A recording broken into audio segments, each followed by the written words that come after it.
Fighter Diary by Tyrone. Nurse victory over Jack Catterall at the Leeds Arena on October 21 would see Tyrone Nurse give a permanent home to his Lonsdale belt, an opportunity that has been a long time in the making, as the British champion explains in our latest exclusive Fighter Diary column. At long last, after a few false starts, I am finally getting the mandatory defense of my British super lightweight title that will give me ownership of the Lonsdale belt. It has been a long time coming for me, and we've had to deal with a couple of withdrawals from the mandatory position, so it is good to get it last with Jack Catterall coming back to the table after pulling out last time he was in position. This is an exciting fight for me, and the first time I have been excited for a fight for a while. The last time I was excited for one was against Chris Jenkins, MD, July 2015, the first one, so you are talking over 2 years ago, which is why I am really looking forward to this one. Jack is a good fighter, 180 and 10 knockouts now, a solid puncher and a southpaw to make it a bit trickier. He made people sit up and take notice again by looking good last time out against Martin Jethin with a third round stopped page, but I'm not sure how much Jethin really had left, to be honest. He did what he had to do, got in there, and did the job, doing it in good fashion. You can't take note away from him, because he did what was asked of him. Before the Jethin fight, Jack was taking the distance in his previous 3, and some commentators said he was looking a bit flat. The truth is you can get bored fighting kids you are expected to beat, and it has been the same for me.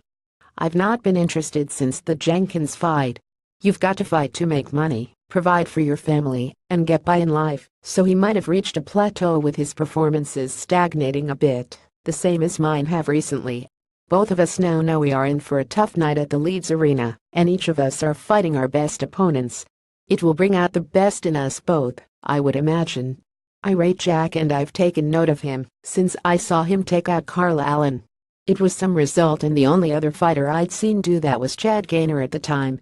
I trained with Chad, he was one of my dad's fighters then, and it was no easy feat, so I took note.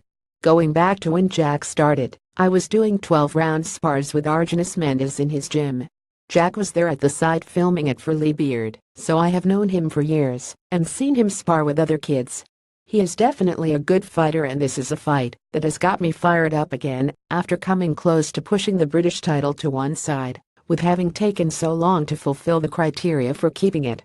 There were a few times when I thought, what is the f***ing point, because I knew I could come back to it, as I'm only 27 now. Whether I won or lost at European or a higher level, there would have been nothing stopping us coming back after a couple of fights. It was something that was seriously considered, but at the same time, when you look at the belt, you think to yourself, is it worth it? Chucking it away for the sake of other people messing you about? Bradley Skeet said he would win it outright, then he would move on, and I guess it is the same for me now, really.